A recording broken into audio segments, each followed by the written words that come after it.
Hi, welcome to Future Proofing. I'm your host Ekalavya Hoezaay, and this show is presented by Intel vPro, built for business. In this show, we speak about Web3, blockchain, Metaverse, some sense, some nonsense, but usually a whole lot of fun. Today, we are going to look at how these technologies are actually going to have an impact on the creator economy. What do these words mean to creators, right? Like, how can creators utilize NFTs? What can they do in the Web3? And we have a laugh riot of an episode lined up for you, because in the studio today is one of the funniest guys on the internet who you can catch, right? An RJ, a VJ, a comedian, and now also a creator. See you on the other side of this quick Intel vPro break in conversation with none other than Jose.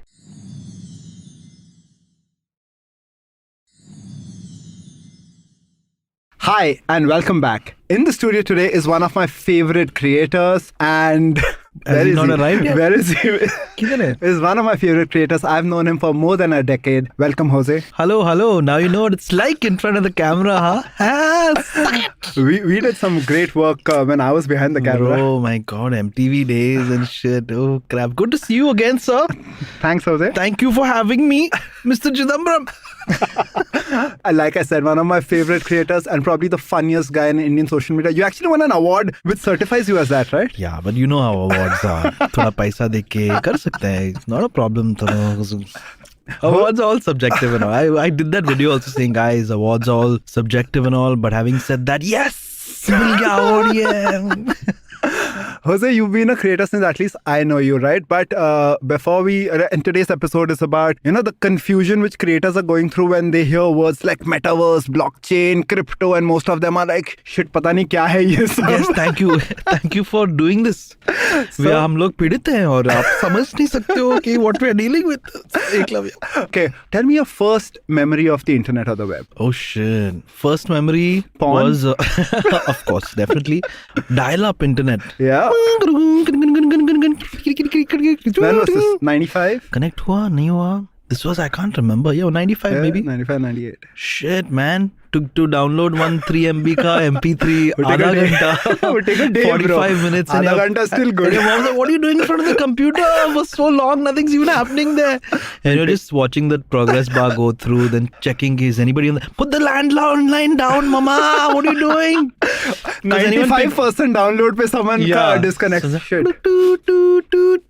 So yeah, I think that was the first... oh bro. I used to take the 86 bus to Ghatkopar because Ghatkopar mein there was a cyber cafe that charged $100 an hour, which was way less. Then like either pass me there was like 250 and all. I see, you remember? And imagine we're not even like earning any money and stuff. So whatever pocket money whatever pocket money got to spend on this stuff, and I used to take the 86 bus because I wanted to save money so then I could pay for the cyber cafe. And udhar jaake kya? Facebook didn't exist, no? Yeah, Facebook existed back then. And I remember very clearly the blues and all. And just using search engines. Yeah. You're not really doing anything on the internet, just using search engines, finding different stuff. I think GeoCities was on then. Yeah. Was messing around with making your own page and website stuff. And stuff. Yeah. So, man, that was crazy. That's my first memory of the internet is cyber cafes. And how have you That's seen... how old I am. Shit. Same here, bro. Oldies. I should not have said that. So, bro, like we were talking about the evolution of the web, right? So probably at that time, GeoCities, people creating websites, no one wanting. I think the comment boxes when the first interactivity aspect of the web came in, the GeoCities comment box. Yeah. But tell me, how have you seen Web 1 evolve into Web 2? And तो हमारे ज़माने में जब हम लोग बच्चे थे, man, first, so I think it was way less rich as it is now. The way video pops out and so quickly you can be watching 4K video on your phone now. And back then, even I don't even think there was no concept of 720p. Yeah, even 720p. It was just like, wow, moving pictures. 144p. Amazing, yeah. And that was the bomb back then. A page loading fast was like, wow. GIF videos for us, bro. I remember when JPEG to GIF happened. Yeah. And So even a page loading fast was like, wow. Then you reload that page again to see ki fir se hua aisa hi. Bro, those are crazy days. So I would remember the internet being like that. So GeoCities, man, you're like unlocking core memories now. I remember the GeoCities pages and they were so like gaudy and Did some you have of a website? That's what made you a creator back then, I guess. I don't know. I think I had a website. Yeah, I did. You could have your own page Yeah, and you stuff, could have your right? own geocities.com Which nobody would visit. Jose797. Yeah, it was only for you though. Because I mean, who's watching that shit? Unless you turn up on a search site. Maybe. Yeah. But over here it was not like that, right? The culture abroad was way different. Yeah. I don't know. Also, access to the internet changed everything. So Web 1, Web 2, matlab 56 kbps to then 128 to... Even 1 Mbps was like, oh shit, bro, what is this speed? What's your internet speed now? Now I'm at... Show off. I'm at 80 Mbps. 80, Don't lie to us. Yeah. Brian Cable in Bandra. Bandra में बहुत ही अच्छा internet मिलता है. I thought you'll be on one gig. No. What are you going to do with 1 gig? क्या करेगा? I think even for streaming and everything, 50 Mbps is more than enough. Yeah? You'd rather have some headroom as opposed to like maxing out your internet connection. So I think even you're not, when you're streaming to YouTube, even Twitch is not going to let you stream more than 6000 kbps, I think, for a 1080p stream. Okay. Same with YouTube. If you want to stream in like 4K and all, then it's up to, I think, max 13 Mbps. Okay. 20 Mbps. I don't know. You can check it when you're setting up your stream. But the speed of the internet is something which you've seen really evolve, right? Oh shit. Yeah, man. And because of that consumption, etc. Yeah, just it's like a small road where it's just a mud road compared to a highway. Yeah. I mean, boom, it changed things drastically, man. Tell me, when did you see, now we are in this creator economy, right? Everyone wants to be a creator. But when did you first get labeled as a creator? Was it during your MTV days? Was it radio? Shit, I don't know. I think it was when TV. Vines and Vine, I think around the time of Vine, because that's when we were doing a lot of content. But we were already we were making stuff anyway. We were scrolling around on TV anyway. We used to do some, like, just a little bit for those who don't know. I used to work at MTV and I used to head the digital team. And Jose, I think didn't like TV much at that time because TV was more about dikhava and less about the real content. TV was like, uska ek baal theek nahi, udhar wo baal theek karo. And like, sir, content kya hai? Nahi, chodo, baal theek karo, uska makeup. And I think the legal guys used to like us, and probably they didn't care about us, right? So we were able to get away with a lot of stuff without the legal purview. Go under the radar. Go under the radar. Because otherwise everything gets they used to think koi dekhta nahi hai, right? Yeah. But fortunately, they were right. I don't know, man. Like these days, if you ask me, appointment viewing, I would say it's dead. Yeah. See, another thing, I saw this reel the other day. Some lady had made a video saying, everybody was born in the 80s. Aren't you all really happy because all the stupid shit you did is not on the internet? It's not on the internet. That's and I really was like, oh my God, she's so right. Drunken college days. People who are now born into it, like their whole lives are documented on the internet. So every stupid shit you do, you're being judged by the entire world. It's a possibility, right? Yeah. I don't know. It's very scary. We're very lucky. Bachpan se creator, right? Bachpan se creator. We're going to speak a little about that, right? A little later in the episode about how kids these days are like becoming creators at the age of 4, 5, probably because of parents who are over enthusiastic as a creator. I don't know. Depends, I guess. I think it all depends on the environment. But you're talking about everybody being a creator now. Yeah.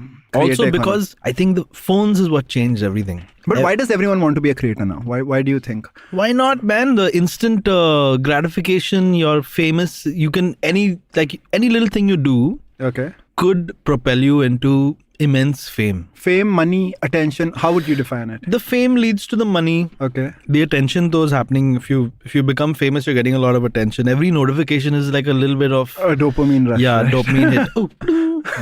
Oh yeah. Thoda aur notifications do mere ko please. But yeah, it's completely understandable. People wanting to be. Before you need to audition, go to a television channel or go to a like some big show, be on TV, be in a film, or know someone, to be famous. Now, with your phone sitting at home, you can be famous. So I think not just the internet, it was mobile phones and cameras in mobile phones more than anything else, coupled with the internet, is what changed the playing ease field. Of access. Yeah. Like people sitting at home we've talked about this, people sitting at home in their bathrooms could come up with a video that will be seen more than a movie that someone put lakhs into. Probably, you know what I mean? And that's crazy to me. That's amazing. So, Jose, I wanted to talk about hard work versus talent. I'll tell you a little story of, I don't know if you'll remember it. I think it was 2000. I don't talk about hard work, please. Okay. It was 2010 or 11. Ayushman and you, a lot of people don't know that. Ayushman Khurana, you all used to host a radio show. And, there was this conversation. Separately. I think he was on Radio 7, not together. So, and we were talking, and Ayushman says, for a 3-hour show, I have to practice for 6 to 9 hours. And Jose, for a 3-hour show, just turns up and spontaneously kills it, right? And that's what I wanted to ask you, like in this creator economy, right? Like, do you have to be born with talent, or can hard work make you talented and get you likes? You oversimplified it. So, look, Ayushman can do things on film and in front of a camera that I couldn't do in my wildest dreams, in terms of look at what he's done with his career, right? And some people have it differently. Like, for example, even with comedians, I find there are some comedians, like stand-up comedy, people who will rehearse and they've got stuff written down. They have I've seen stand-up comedians with Excel sheets of all their jokes and what they're going to do when and all. And I'm like, what is going on, bro? I've just written everything on my hand. I remember the first time I did stand-up, I wrote everything on my hand. And on stage, I was like, guys, and this lady. So I think everybody functions differently in that sense. So I don't think you can take anything away from Ayushman. He kicked ass, man. No. So I was saying, when it comes to hard work or natural talent, right? Especially we're talking about the creator economy.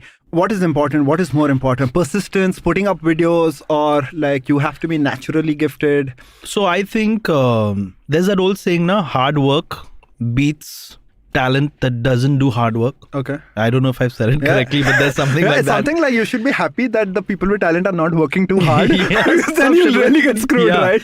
Yeah, seriously. So I think hard work definitely trumps talent in that sense. But imagine someone with talent who is also hard working. I think I don't know anyone like that. Perfect example for someone like that. Right? Of course. So that kind of thing, man. Definitely hard work. Hard work will win every time. Okay, so Jose, you mentioned about stand-up comedians, etc. Who's your favorite stand-up comedian in India, abroad? Oh my God, there are so many. I couldn't possibly name a few. Okay, let me make the question more finite, right? Whose NFT would you buy if someone was to drop an NFT? We have to have the discussion on NFTs first, sir. How could we possibly? I'm actually, after everything, I still don't understand what's going on in the NFT space. Okay. Maybe you can educate me a little bit on that. But the way I understand it, as of now, I feel like there's not enough value in the NFT space for me personally to say, hey, I want to buy this NFT. You know what I mean? And I think value also comes from, if Amitabh Bachchan said, I'm going to do an NFT, that's a different thing altogether. Sachin Tendulkar said, I want to do an NFT, different thing. But why? If I say I want to do an NFT. Why would you buy value. Sachin Tendulkar? Okay, just as a collectible because you liked Sachin? Yeah, as a collectible. Okay. But then NFTs can do so much more, right? Exactly, right? So it's not just a collectible. So if for example... Tell me, what sort of a comedian NFT would you buy? Let's jam on that. No, I was saying in terms of value, if Sachin Tendulkar did an NFT and I bought his NFT, and with that NFT I get parking in his building every day, that is some serious fucking value. You know what I'm saying? Because otherwise he can say, look, I'll give you an NFT, you buy my NFT and you get to do one video with me. Let's say that's the value proposition. Sure. How many times is he going to be able to do that with you? It's like a one ticket card, right? You'll end up using up that NFT. Yeah. Then that could have just been a ticket then. It didn't have to be an NFT. But I'm saying and I'm sure we'll get to that point also where NFTs have that kind of value. Like I know I was joking about it, but this parking thing is actually a great idea. Yeah, exactly. You get parking in your favorite creator's building. Oh, because then there's also value. I can't believe I've really good now. It's sliding something up. Bro, it's my biggest fear, man. Parking in Bombay. But think about it. Okay, like let's say this really happened and Sachin said, Hala, you buy my NFT and then you can park in my building. Okay. Now the value that you're getting is, firstly, you're getting to park in Sachin Tendulkar's building. Yeah. Second value is any one of those days he might walk out going somewhere and you might see him and he doesn't have to be involved. He makes the NFT one time. The building admin has to deal with the parking shit. Bro, better write this shit down. We can go to him and say, sir, we have a great proposition for you. He's like, NFT, I'll write. No, but you know, after probably seeing him 3-4 times, I'm sure there's value to sell it also, right? Like someone else who really wants to see Sachin Tendulkar. Oh shit, this is going down a crazy route. Okay? Imagine, yeah. You own the NFT and you saw him one day, he came out from the lift, he was wearing his 3/4 and his chappals and you're like, oh, I saw Sachin Tendulkar in his natural habitat. You tell your friend, bro, Aja mere saath. What are you? He's in the passenger seat. Yeah. And you're like, bro, only 1 lakh. You pay me. Come for a drive with me. You might see Sachin Tendulkar. It's like when they take you to those places, you might see a dolphin. Yeah. Might see. But no Dude, returns. I think I've just cracked one form of NFT Which value. you might actually buy, right? I would buy that. No, but okay, let's get... There's huge value firstly in parking. Yeah. Then, of course, getting to see Sachin Tendulkar. Bro. Let's get a little serious now. Okay. So I was being serious. What the No, so you spoke about comedians and not seeing real value. So how do we create this real value? And I'll give you an idea, right? So we were speaking about, if you Google like people who've created successful communities, right? And especially nowadays, like Web3 is all about community and trust, etc. So imagine, okay, a comedian launches his NFTs. And apart from just parking in his building, he also says, Jose, for the next 5 times I'm performing, you get probably front row seats, right? And probably I will not troll you I will not dig on you during That second part has value. during my... But look, if it's limited, sure, yeah. okay, 5 times, then it could have been a ticket. Okay, agreed. It didn't have to be an NFT. So lifetime, so probably that will get you excited. Lifetime, okay, then chalo, that has value for sure. Lifetime, because like what is it value? Like you're thinking value that I will buy, but I might see 5 events and after that I will sell it off or access, or if the comedian grows, probably the value will grow. But then I guess the creator has to be in on that, or whoever's made that NFT, right, yeah. if that's part of the deal, that you can sell this NFT and then that person gets to have lifetime access to your shows. There's value in that. That's huge value. Will you, is there anyone in India who you think you will buy, who you won't get tired watching? There are so many. I swear it would be really unfair to name a few. Yeah, But, you don't want them messaging you and say, yeah, Jose, mera naam There's nahi this liya." guy, Jose, he's damn good. He's the best. That's why you're on this episode, bro. I can see this as many number of times I want. No, genuinely, man. Yeah. And the crazy thing is, like you said, and now things have changed. Now it's not just people who are like so-called stand-up comedians or they're actors. Everybody is now an actor. Everybody is a stand-up comedian. Everyone's making content. So that playing field has changed. You can have actors with millions of followers and you can have this guy who just makes videos at home who's also on the same level. Yeah. Purely because of the way things are today. Yeah. So man, there are so many. I can't even begin to this thing. But yeah, there are definitely people in our Indian space who I would pay if they created an NFT which gave me this kind of value. Okay. Do you think a joke can go up as an NFT? Again, if... As a token, see, I'm talking about token economy. Everyone's talking about tokenization. And this is also a slightly on a serious level where when it comes to IP, right? Because you crack a joke and tomorrow someone else cracks a joke and that someone else has got more reach and everyone says, okay, this person... See, I don't know specifically about jokes because jokes are also about the person who cracked that joke and their delivery. Right? Yeah. So just owning somebody else's joke, it's like owning Amitabh Bachchan saying hi. It's still Amitabh Bachchan saying hi. You can't take that to a party and say, मैंने ये hi किया. You can say, मेरे हाथ में उनका hi है. But not more than that. Look, like I said, it's all about value, right? Yeah. There was that lady who was selling her farts, bro. Yeah. And people bought it. We have someone who has bought one of the cups, those jars. But bro, she made a ton of money. She got to a point where apparently they take her to the hospital because she kept eating rajma or some shit like that. But see, she cracked it. She knew that there was value in her farts. This is a crazy analogy, but it's true. I mean, it's a fact. Do you think it's the greater fool theory in place over here? Like you buy something and you realize, you yourself might not be convinced, but then you realize that because there's hype, because there's PR around something, because this person, this lady blows up, someone might... No pun intended. Someone might value her farts more, right? And that's why, like, the same thing, right? Like, when it comes to NFTs... But unfortunately, her farts don't last. I mean, I've heard, saw it in a YouTube video.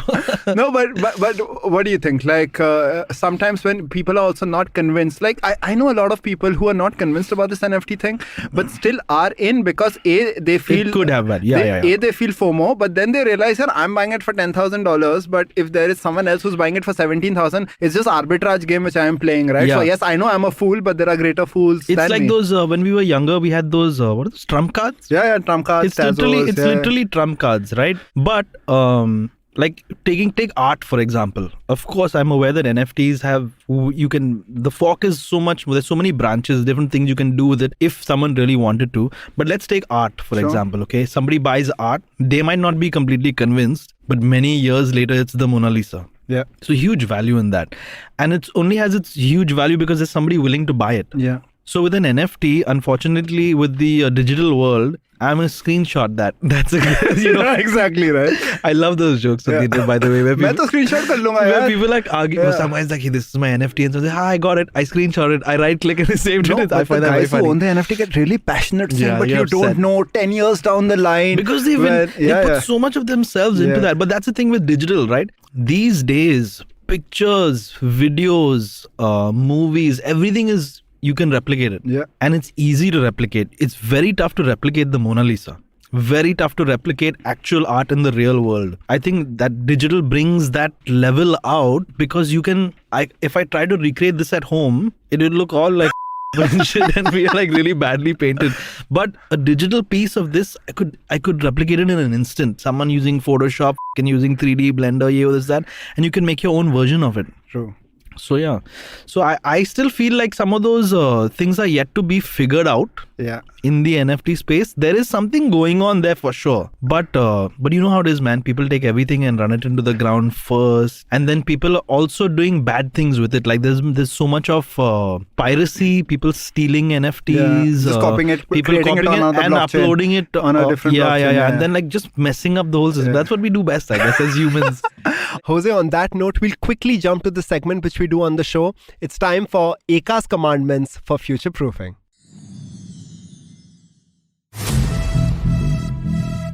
While there is so much that can be done with Web3 technologies already, we are still at a very nascent stage with regards to this. It is like having a young child prodigy around you, and you can only speculate about all the great things her future holds. The Web3 infrastructure has just about started to get developed, and there's still a long while before we get to see its maximum potential. However, while we speculate about the future of Web3, we do know of something that is already out here to future-proof us: the Intel vPro line of processors. Do you know that Intel vPro users can experience 41% faster office productivity during a video conference call? That means employees stay more productive while collaborating. Moreover, it also offers a better battery life performance, which means you can leave the cord behind and you don't have to constantly worry about charging your laptop. Ah, what a relief. Intel vPro, built for business.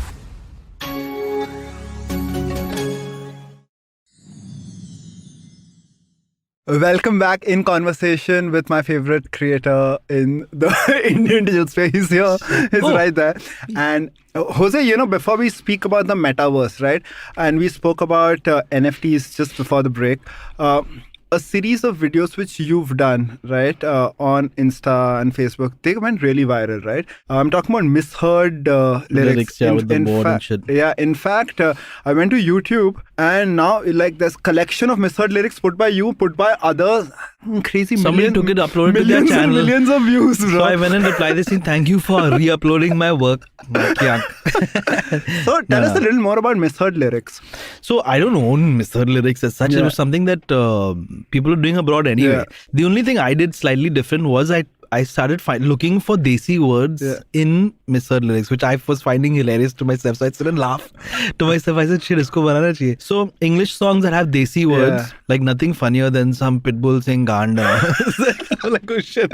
Or I'm saying aloo dahi. So finding desi words in English songs and finding weird desi words in Hindi songs. So basically I started doing it with I wouldn't say just with Bollywood, but more with the desi angle to it. So that was what was slightly different rather than most Misheard lyrics are, I heard something weird in a song. So yeah, that's what. You give it a different twist. Yeah, that was But tell me, sad. you know why I'm asking you this, right? Or either Misheard lyrics or anything else which you've created in this space, right? Do you think any of them can actually become an NFT, which might have eventual usage in this metaverse, which we are going to talk about? So I don't know, man. So maybe someone else could see a different level of value in it. But to me, I feel like it's got my face in there. I've already received all the dopamine notifications, you know. But what if someone else makes money off it? Will that eventually start pinching you a bit? Because I know you as a creator,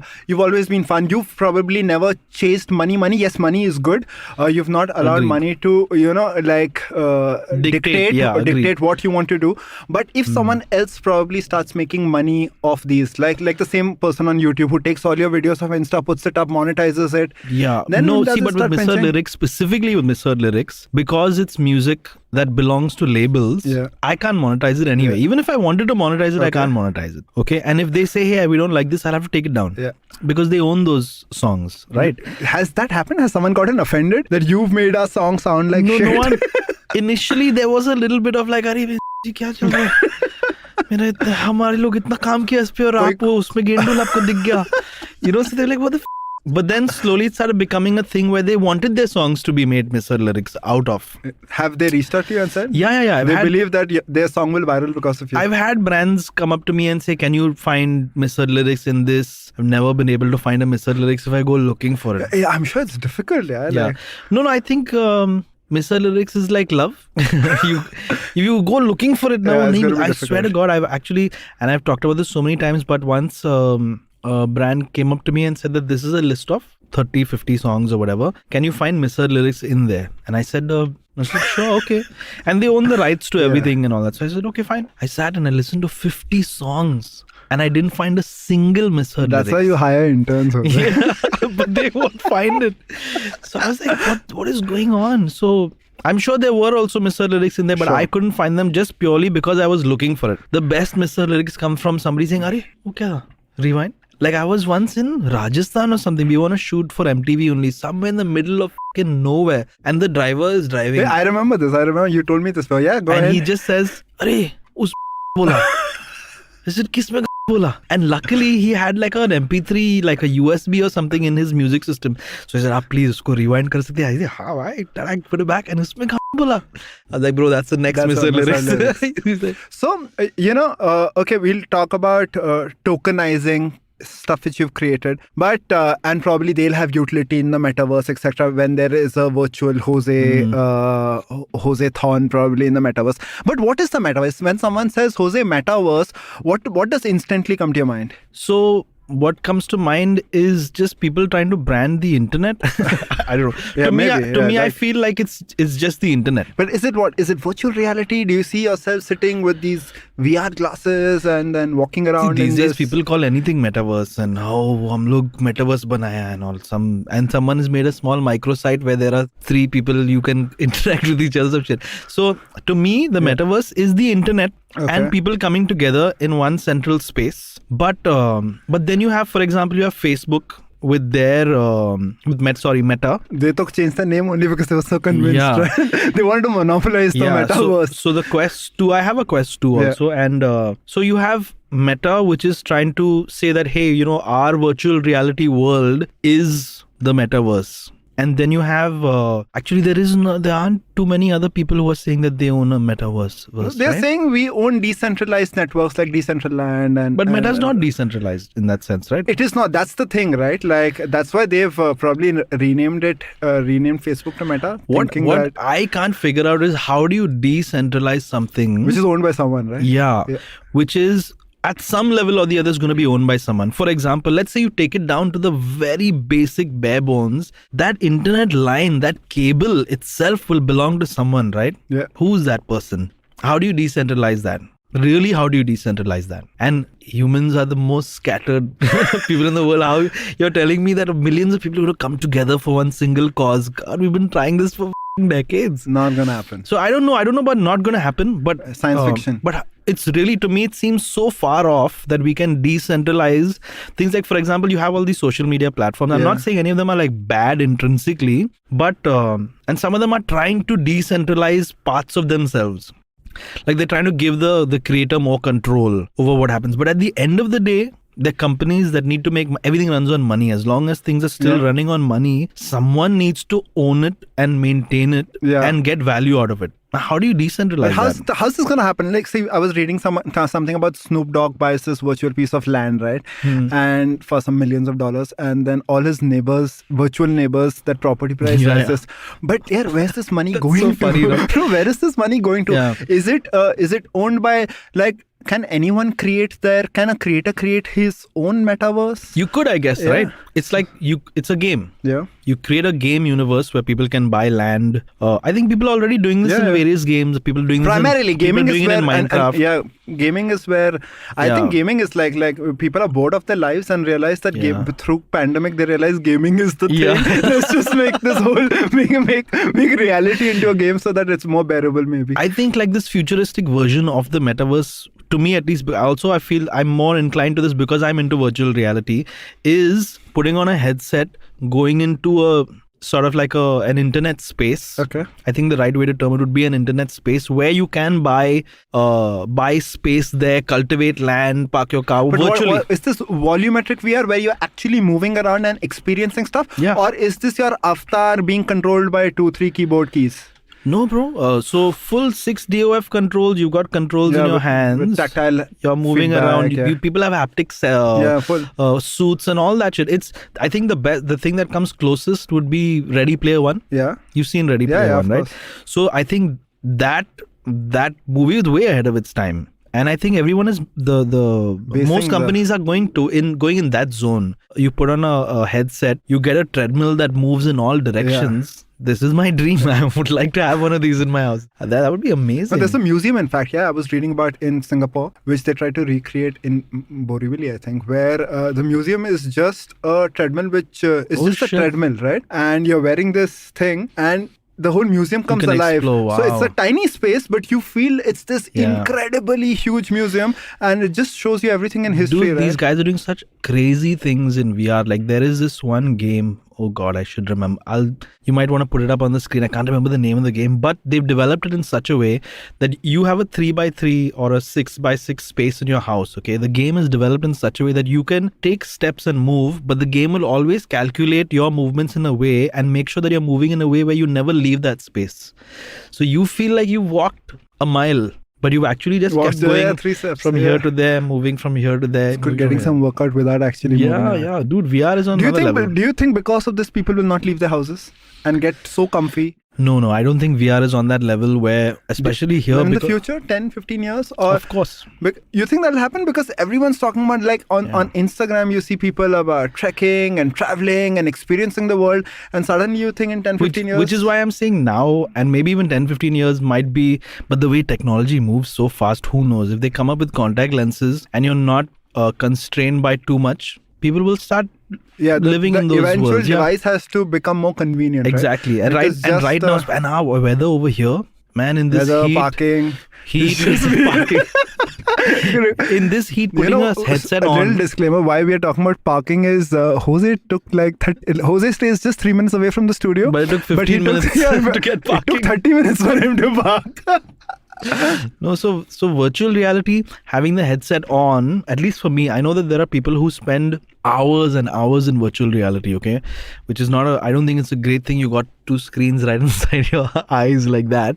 But I can spend like an hour max in virtual reality in this kind of weather, even with the AC on. Because after a point, you've got something on your face, man. Yeah. You gotta wipe the sweat off. You gotta like get your eyes sorted and shit. But and even the future, nausea, etc. Yeah, you could end up going through that if you're not like in an ideal scenario. But I think the future will be this. So in this future world, right? You plug in not in the eyes, you plug into your brain. Where do creators and brands come in?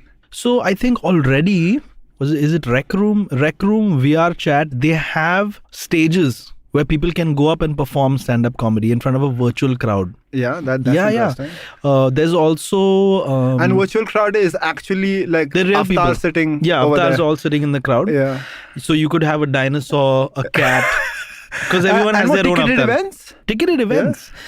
Formula One is already doing this, where they put a 360-degree camera right up in front of where the race is. You can buy a ticket to that seat, and in virtual reality, you can watch the race. Crazy. Bomb. No, so we had this in a previous episode. We discussed about this. One thing is Formula One doing it for a race now, but the other thing is a great option for time traveling, right? Like for 30 years back, if you want to see Max win a race, and since probably right now, volumetric VR, etc. is not like so much data, and rendering is a pain, but I'm sure 20-30 years rendering will become easy. Yeah. And imagine you are then taking a ticket to say that I'm going to go see Verstappen win that Supermax, win that race. And it'll be literally like you entered like something like Minority Report, because you've gone back and you're watching it happen. But that will all depend on them people starting now. People have to shoot right now, right? Like just in the hope of there's huge just value. Shoot and keep, and then say ki bhai 20 years later I will show you. It's the futuristic version of documenting history. We've done books and we've done people writing down, okay, so this happened, a meteor hit that dinosaur, everybody's dead. But now, if you start documenting now, then you get to see it. Yeah. But what are the fields which you think this is? See, one thing is talking about it futuristically, right? Things where you actually see this is going to happen, like education, probably office going, right? Like one thing is entertainment, where like, porn, gaming, like people will always do all that stuff. But in real life, porn always adopts next level technology first. They've already jumped into the virtual. I've heard from a friend. Yeah, especially with tactile haptic feedback and all. It all came in because people who were watching porn wanted to touch and one feel, step right? ahead, yes. Wanted to touch and feel, right? Like सिर्फ देखने का नहीं, अभी छूने का. I hope they won't introduce smells, but with those fart NFTs. But virtual reality has already jumped into VR porn and stuff, and it's on another level altogether. But apart from porn and gaming, do you see in real life? Do you see education probably? And why I'm asking is, you're a father, and you hell yeah, through your daughter, you survived pandemic in this confined space without getting out, right? Still surviving. And and you create a lot of content, and this is what I touched up earlier in the episode, right? Like for these, and we spoke about creator economy, and people say, millennials and Gen X and the next gen, and then people are saying the next generation are basically going to be creators, right? So the kind of technology which we slowly got exposed through dial-up, etc., right? These kids are They're born into it. They're born into it, right? So what's your experience with what's your experience as a father and seeing Chloe grow up? So personally, I don't think kids should be exposed to the internet before they're ready to be exposed to the internet. Of course, how would you ever know when they're ready or not? Kids, you just talk to them. They're quite brainless. No, I mean, see, I think that the first set of years, like up to, it all depends. Up to 18, very surely, you shouldn't be embroiled into the internet world. And especially kids, I think their first few years should be building relationships, playing outside, doing kid stuff, Okay. I still believe very strongly that should keep happening. Like, but what, as a parent, will you have to force that in? Because see, I'll tell you, right? Like I have a nephew, right? And my sister also does a lot of videos. And this, I think he's 6 years old, but he's so aware of the camera right now. And when I asked him last time, what do you want to do? He's like, I want to be like mom. I want to create videos. That's a 6-year-old saying that he wants to be a creator, right? Yeah, because he's seen his mom do all this. So right? She's also a full-time ophthalmologist and a doctor, right? Like I would he's like it I don't when want to he do that. I want to do the camera part. Yeah, you should say that I want to be a doctor, right? Ideally, because my sister doesn't do it all the time, right? But probably. But the doctor part he probably sees less. Maybe, right? She sees less, I guess, right? But but see, kids are like that. They're like sponges. They'll absorb anything that's in front of them, right? But just because they can doesn't necessarily mean they should. This is how I feel. I mean, I'm sure people have different opinions on this, but see, look, at this point in time, And that's why we have parental controls and stuff on all our devices, okay? The kid can definitely get into being in front of the camera, and even my kid does this. She sees me making videos and all. She'll also sit and she does these vlogs at home. But she's just doing them on the camera, to the camera, because she feels like she's not posting them anywhere. She doesn't have an account. She's not allowed to have an account. It'll be ridiculous for her to have her own account. People used to send me messages saying, your daughter should have her own account. In my head, I was like, no, she definitely should not. I've seen her pictures ever since she was born, right? And I've seen her pretty much grow up on the internet. Right? Yeah. So when we started, okay, we had a long conversation, me and my wife, about this. There's so many variables to the internet. Should we even be posting our kids to the internet? And look, the internet and its effects, they warp us as humans, as adults. Imagine what it would do to a kid. I genuinely believe, so with my kid, what we did was I'd take a couple of videos, we'd be fooling around. That's it. Putting a camera up in your house and documenting every move is a different ball game altogether. And I don't know whether I'm sure, like I said, to each their own, and I'm not here to parent you or your kids or whatever. That's totally up to you. But I believe that if you do that, you're going to end up warping them in some way. Maybe it might end up being good, maybe it might end up being bad, but I honestly don't think it's the best idea. You'll never, I feel like a kid going through something, maybe they're having a bad time or whatever. You don't sit and document it. You sit and talk to the kid about it, help them first, as opposed to saying, come, let's discuss this. Take a video. into the camera. So, and things got crazy. There was a point where, and I've watched a lot of this content on the internet also, where families are just documenting their entire lives and they made a ton of money. Some people have got You're not talking about Kardashians, right? They were all adults, no, at that point. No, there are specific channels on the internet where it's all about babies and all about kids and documenting their babies' lives, which is all fine. But documenting your kid's trauma, documenting the kid having a bad time and all, I feel like that's not such a great thing to do. I think the first thing you should do as a parent is spend time with the kid and try to help them with that, as opposed to trying to convert it into content. But what if kids enjoy this, right? And why I'm saying is, we're seeing creators becoming younger and younger, right? And we are actually at a place where, my mother's a pediatrician, and she told me the story. So she's like, she's also a storytelling pediatrician, right? She was like, she spoke to a patient, and usually she asks, right, like a kid to distract them, like, what do you want to do in life? And this person actually said, I want to be a video creator, mereko reels banane. So great, they can practice, have fun, do everything there is to do with it. But I think there's a time and place for all that. When they grow up, they'll have the skills to do that. You think remember when probably we in school and college, probably it would just ended engineer, doctor, and then so much business and so much stuff, media came up.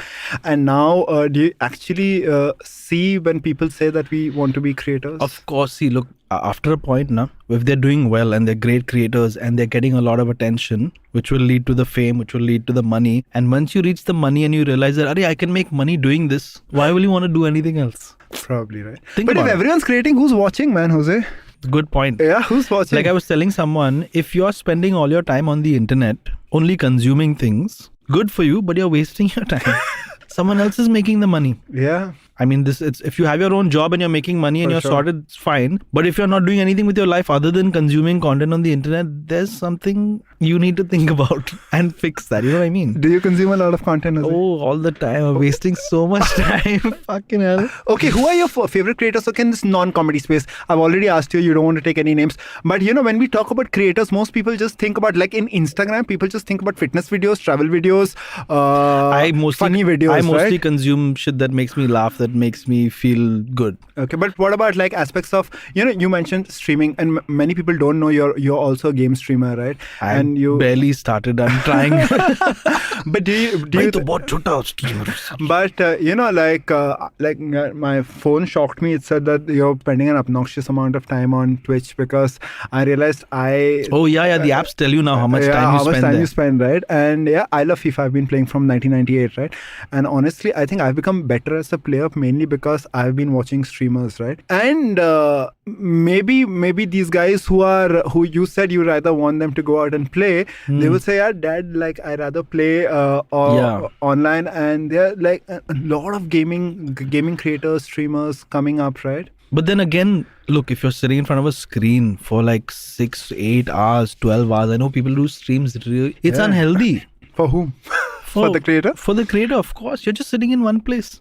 It's unhealthy. Even a doctor will tell you that it's unhealthy. You know what I mean? It's a no-brainer, really. So, I mean, if you're not getting out and you're only doing that, you your life up. Okay. And I don't think it's a good long-term goal in that sense. You burn yourself out, man. But do you think streaming in general as a creator career option is you stream you stream a lot on YouTube also? I've seen some of your ghost stories.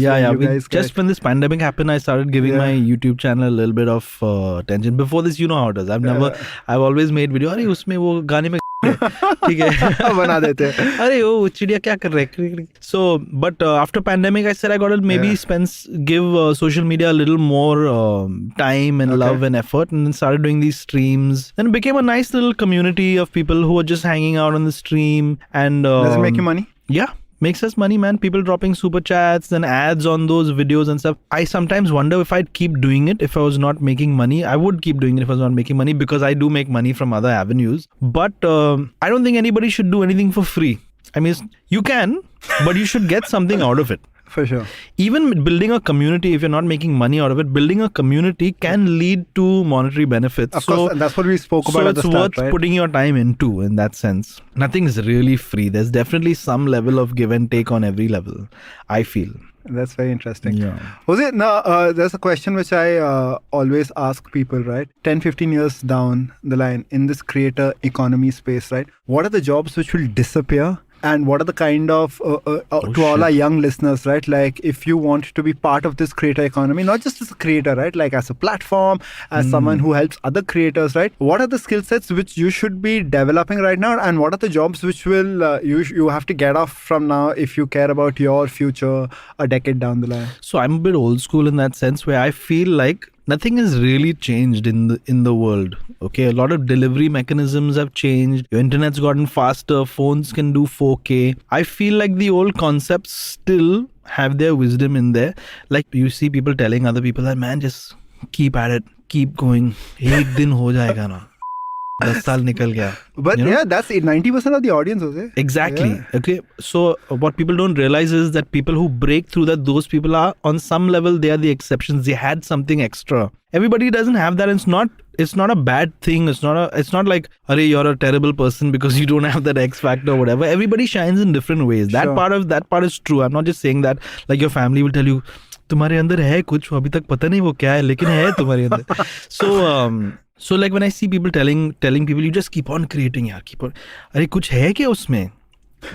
Don't be like a family member who says, बहुत अच्छा करते रहा. Be brutal when it comes to that kind of this thing. So if you feel like somebody doesn't have it, don't encourage them to keep doing that. You're making them waste 10 years of their life. So coming back to the question, have like a plan B.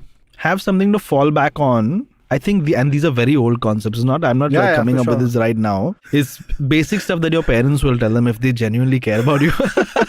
Others are like, बहुत अच्छा बेटा करो करते रहना. If you're born into money or filthy rich, then do whatever you want. करो जो करने का है, किसी को problem नहीं रहेगा. But otherwise, there are so many skills that people don't have which you can learn. Editing, sound design. But usme bhi there is some level. If you have that little X factor, you will take that to another level. Yeah. Being in front of the camera is not everything. People don't realize that thousands of jobs that are happening behind the camera. Yeah. So you're saying AI and all that won't replace all this, right? I think there are some things that AI just can't replace. Okay, which is what creativity or telling the AI, programming. Creativity, being able to tell what's good, what's not. Although algorithms will push stuff, again, people's likes and dislikes are very subjective. Okay. And I feel like I don't know specifically. The one thing I know for sure is that I don't know anything. But I think that there are some things that AI just can't replace. Yeah. AI will not be able to build a community of people and chat with people, and that back and forth human interaction, I feel, is so incredibly complex that AI can't possibly. I think a community manager for other creators in this metaverse might be a good job. Yeah. For a lot of people. Yeah, man. But then again, you never know in the future. I wouldn't think that AI could do some of the things that it can do now. Yeah, like crazy. Like the amount we've seen web evolve in the last decade or so. Web technology, it's crazy. Mind blowing, bro. Mind blowing. Jose, on that note, anyway, episode about creators and creator economy. Any creators out there who you think are doing a great job? You want to give a shout out to any podcast which you listen, which you would like to recommend? See, the thing, like I said, to stop trying to get me to say something. You should just say, Eka, your podcast is the best. Eka, your podcast and I is hope the everyone, best. And everyone what you're doing is it. fantastic. Everyone, please watch this. Yeah. No. My external validation. No, I've thought about this. People who are doing well, they don't need us to say that, hey, they're doing well, because they're getting the notifications. Okay, for people who are not doing too well, please, your last line. So we don't know who they are, right? Because they're not doing too well.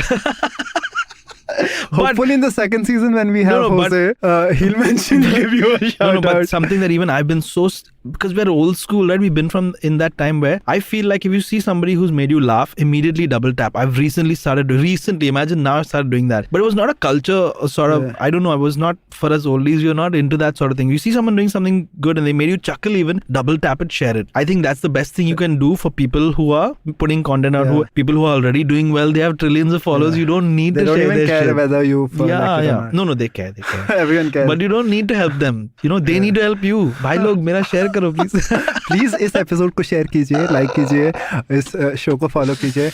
Jose, fantastic chatting with you. I can't even it's been an hour already that we are being thrown out of the studio.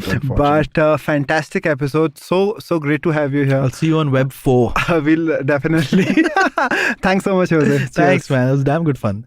And that was such a hilarious episode of Future Proofing, presented by Intel vPro, built for business.